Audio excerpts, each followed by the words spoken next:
नमस्ते दोस्तों। आज हम कक्षा 5वीं का बहुत खूबसूरत पाठ सीखने जा रहा हूँ और यहाँ पे हम देख सकते हैं और पाठ का नाम है सपूत। देखो यहाँ पे 12 नंबर का पाठ और पाठ का नाम है सपूत। बहुत अच्छा पाठ हम यहाँ पे सीखने जा रहे हैं। देखो यहाँ पे पाठ का शीर्षक यहाँ पे हम दिखाई दे रहे हैं और सपूत। सपूत यानी कि अच्छा लड़का, सरल, सेवाभावी और अच्छा पुत्र, उसे क्या कहते हैं? सपूत कहते हैं। तो इस पाठ में हम वो ये लड़का कैसा सरल है, सेवाभावी कैसा है, यह हम इस पाठ में हम सीखने जा रहे हैं। तो देखो किताब में देखो, बहुत पुरानी बात है। फुलेरा नामक एक आदर्श गांव था। देखो यहाँ पे गांव का दृश्य हम देख सकते हैं।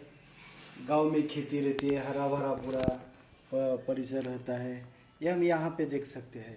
ऐसा ही एक खूबसूरत गांव था और गांव का नाम था फुलेरा।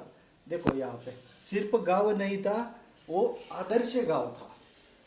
देखो ये जो फुलेरा गांव है वो बहुत आदर्श ऐसा गांव था। और यहाँ पे हम देख सकते हैं कि गांव में हर तरह स्वच्छता थी। देखो यहाँ पे स्वच्छता मतलब सफाई, पूरा कैसा गांव साफ सुथरा दिख रहा है, रास्ते पूरे साफ सुथरे दिखाई दे रहे हैं और ऐसा खूबसूरत गांव हमें यहाँ पे दिखाई दे रहे हैं। गांव में हर तरफ स्वच्छता थी। गांव की गलियों में नियमित रूप से झाड़ू लगाई जाती थी। गांव की जो गली रहती है, देखो यहाँ पे वो गांव के गलियों में नियमित रूप से झाड़ू लगाई जाती थी। कितना खूबसूरत गांव यहाँ पे देख सकते हैं। देखो यहाँ पे ये जो झाड़ू है वो नियमित रूप से गांव में झाड़ू लगाया जाता था, इसलिए वो गांव कैसा था? बहुत खूबसूरत और आदर्श ऐसा गांव था। नालियाँ रोज साफ की जाती थी और लिपाई पुताई करके घर का आंगन सुंदर रखा जाता था। देखो कि नालियाँ हर रोज साफ की जाती थी और लिपाई पुताई करके घर का आंगन, देखो यहाँ पे घर का आंगन हम देख सकते हैं। कितना सुंदर माहौल हम यहाँ पे देख सकते हैं। उसके सामने है रंगोली हम देख रहे हैं। इसलिए गांव कैसा बहुत खूबसूरत गांव दिखाई देता है। देखो यहाँ पे पूरा गांव का चित्र हम यहाँ पे देख सकते हैं।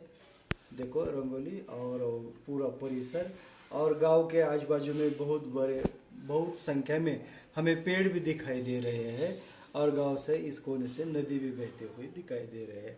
ऐसा खूबसूरत गांव और गांव का नाम है फुलेरा। फुलेरा ऐसा सुंदर गांव हम यहाँ पे देख सकते हैं।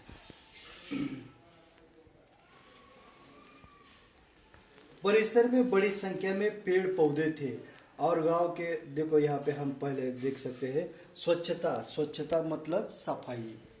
लिपाई पुताई ऐसा यहाँ पे शब्द आ जाता है। लिपाई मतलब गोबर से जमीन को लिपने का काम करने का, उसे क्या कहते हैं? लिपाई। गोबर से, गोबर। हाँ।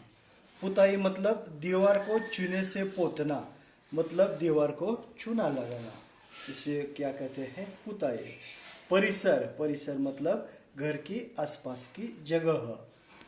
देखो यहाँ पे हमने आगे भी कठिन शब्द दिखाई दे हैं। गांव के परिसर में बड़ी संख्या में पेड़ पौधे थे। देखो गांव के आजू बाजू में बहुत संख्या में, बड़ी संख्या में पेड़ पौधे, इसलिए गांव कैसा खूबसूरत, गांव खूबसूरत दिखता था। कुएं का पानी निर्मल रखने के लिए आवश्यक सावधानियां बरती जाती थी और गांव में जो कुआं रहता है वो कुएं का पानी अच्छा रहने के लिए, साफ सुथरा रहने के लिए, देखो ये जो कुआं है ना, कुआं है, देखो यहाँ पे बहुत अच्छा तरह यहाँ पे पेड़ हमें दिखाई नहीं देता क्योंकि पेड़ के पत्ते कुएं में गिर जाते हैं और पानी खराब हो जाता है, इसलिए पूरा ध्यान दिया हुआ है। और कुएं का पानी अच्छा रखने के लिए, देखो पानी कैसा अच्छा है, अच्छा रखने के लिए आवश्यक सावधानियां बरती जाती थी, साफ सुथरा रखने के लिए। और ये जो पनघट है, पनघट स्वच्छ और सुसज्जित था। देखो यहाँ पे हमने अभी अभी देखा, पनघट मतलब जहाँ स्त्रियाँ पानी भरती है उसे क्या कहते हैं? पनघट कहते हैं। और इसलिए ये जो पनघट है, पनघट बहुत साफ सुथरा स्वच्छ हमें यहाँ पे दिखाई दे रहे हैं। एक दिन क्या हुआ कि एक दिन पनघट पर 3 स्त्रियां पानी भर रही थी। देखो यहाँ पे हम पहले इससे पहले देख रहे हैं स्वच्छता ये होने खत्म होने के बाद हम देख रहे हैं कि देखो निर्मल, निर्मल मतलब साफ, और पनघट, पनघट कुएं के आसपास का स्थान, लाडला मतलब बेटा पुत्र हम इसमें देखने जा रहे हैं। एक दिन इस पनघट पर 3 स्त्रियां पानी भर रही थी। देखो यहाँ पे एक स्त्री है, ये जो दूसरी स्त्री है और तीसरी स्त्री है, वो पनघट से क्या कर रहे थे, पानी भर रही थी। देखो यहाँ पे वो 3 स्त्रियां पानी भर रही थी। वे अपने लाडले के गुणों को बखान कर रहे थे। वे अपने लाडला, लाडला मतलब अपने पोते के गुणों का बखान कर रही थी, स्तुति कर रही थी। वो पहले वाली स्त्री क्या बोले, देखो यहाँ पे एक बोली, बहन मेरा सपूत बड़ा विद्वान है। देखो यहाँ पे जो स्त्री है, पहले वाली स्त्री बोली कि बहन मेरा सपूत क्या है, बहुत बड़ा विद्वान है। देखो वो अपने लाडले के गुणों को बखान कर रही थी और बोल रही थी कि बड़ा विद्वान। जब से शहर से पढ़कर आया वो चारों ओर उसकी धूम मची हुई है, बड़े बड़े ग्रंथ पढ़ लेता है। देखो उसका जो लाडला है वो क्या करता है, बड़े बड़े ग्रंथ पढ़ लेता है। आकाश के तारों को देखकर उसके नाम बता देता है, इतना विद्वान है। और देश विदेश की सभी बातों का उसे पता है, और उसके साथ साथ देश विदेश की पूरे सब बातों का उसे पता है। ऐसे जो विद्वान लड़का है ना, वही मेरा सपूत है, वही मेरा पुत्र है। ऐसी पहली स्त्री ने दोनों स्त्री को कहा। तो दूसरी ने जोश में झट से आगे बढ़कर कहा, अरे सखी मेरा लाल जैसा बलि तो 10-5 गांव में देखने को भी नहीं मिलेगा। तो दूसरी स्त्री बोले, पहली स्त्री बोलने के बाद दूसरी स्त्री बोली कि सखी कि मेरे जैसा लाल 10-5 गांव में भी देखने को नहीं मिला। वो 500 दंड बैठक का वो हर रोज हर सुबह लगाता है। वो उनका जो पोता है लाडला, देखो यहाँ पे वो क्या करता है, हर रोज 500 दंड बैठक का मतलब व्यायाम करता है। 500 दंड बैठक वो रोज सुबह लगाता है। अखाड़े में जब ताल ठोककर उतर पड़ता है तो बड़े बड़े पहलवान उसका मुकाबला करने से घबराते हैं। जब वो अखाड़े में, अखाड़ा मतलब कुश्ती, जब वो अखाड़े में कुश्ती खेलने के लिए उतरता है तो बड़े बड़े पहलवान भी उसके साथ कुश्ती खेलने के लिए डरते हैं। वो मेरा लाल है, ऐसी दूसरी स्त्री ने दोनों स्त्रियों को कहा। जो उसका मुकाबला करने से घर, वो मेरा सपूत है, ऐसे दूसरी स्त्री ने कहा। अब तीसरी स्त्री की बारी थी। अभी वो दोनों ने बात कर दी। देखो यहाँ पे हम देख सकते हैं, बखान करना मतलब प्रशंसा करना। बलि मतलब बलवान। दंड बैठक एक प्रकार का व्यायाम। ताल ठोकना कुश्ती के लिए ललकारना। अखाड़े में हम क्या करते हैं, ताल ठोकते हैं, मतलब कुश्ती के लिए ललकारते हैं।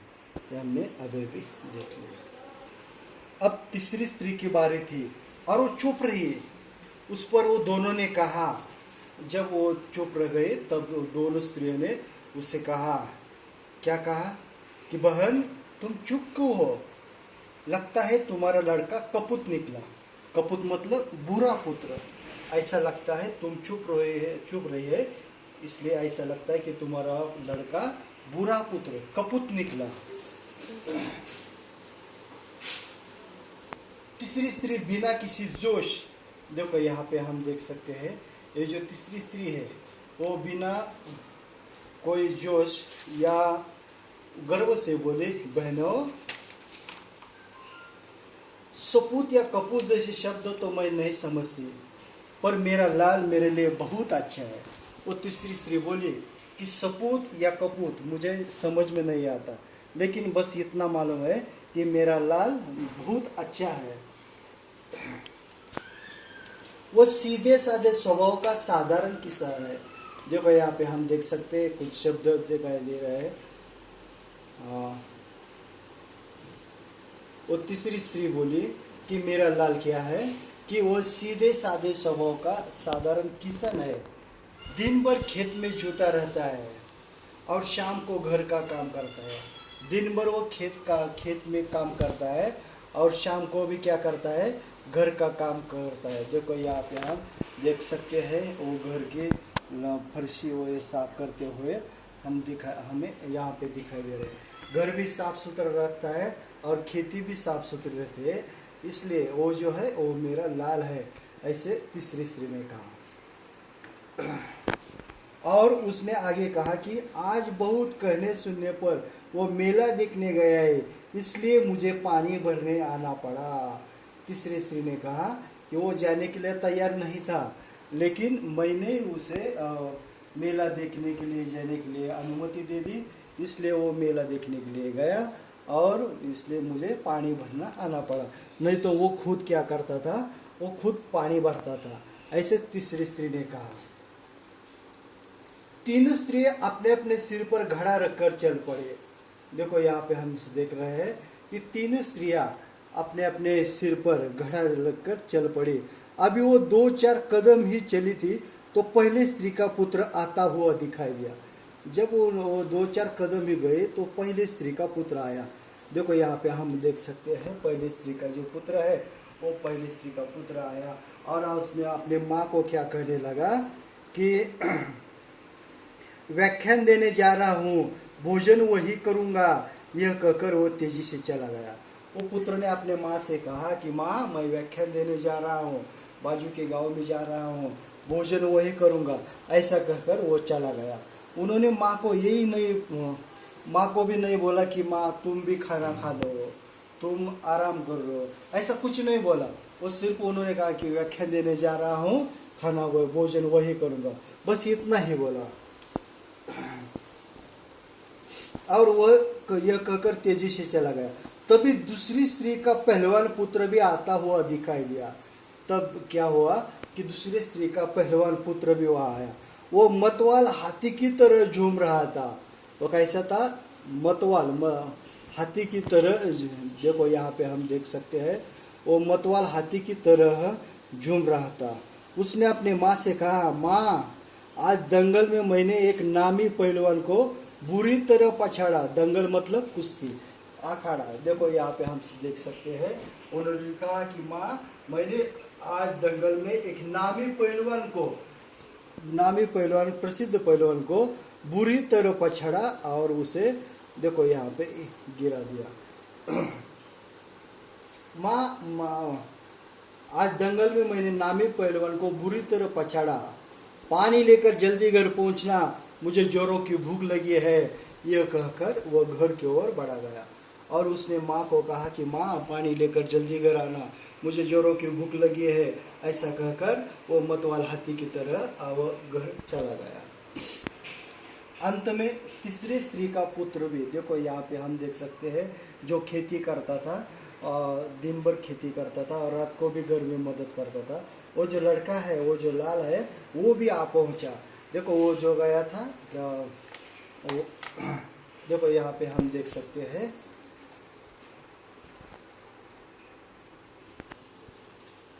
देखो वो जो लड़का था अपने माँ के कहने पर वो मेला देखने के लिए गया था। वो वापस आया और वापस आते ही उसने क्या किया कि वो सीधा साधा था। आते ही उसने अपने माँ के सिर से घड़ा उतारकर अपने सिर पर रख लिया और बोला, और वापस आते ही उसने क्या कर दिया, माँ के सिर से घड़ा लेकर खुद के सिर पर ले लिया और माँ को बोलने लगा। देखो यहाँ पे हम देख सकते हैं, माँ, तुम क्यों पानी भरने चले आई? मैं तो आ ही रहा था। उसने माँ को कहा कि माँ, तुम पानी भरने क्यों चली आई? मैं तो आ ही रहा था। माँ से घड़ा लेकर वो उत्साह के साथ घर की ओर चल गया। देखो यहाँ पे माँ से घड़ा लेकर वो उत्साह के साथ घर की ओर चल पड़ा। यह देखकर अन्य दोनों स्त्रियों का सिर संकोच से झुक गया। संकोच मतलब शर्म से झुक गया और बाकी दोनों स्त्रियां देखते रह गए और उन्हें पता चला कि वो सपूत कौन सा लड़का है, तीसरी स्त्री का लड़का कैसा है, सपूत है, क्योंकि उन्होंने अपने माँ के सिर से घड़ा लेकर खुद के सिर पर ले लिया और वो दोनों मिलकर घर की ओर जा पड़े। उन्हें बोध हो गया कि कर्तव्य और सेवा के बिना ज्ञान एवं बल अधूर्य है। वे समझ गई कि सपूत तो तीसरी स्त्री का ही बेटा है। और वो समझ गई, वो दोनों स्त्रियां समझ गई कि सपूत कौन है, तीसरी ही स्त्री का बेटा है।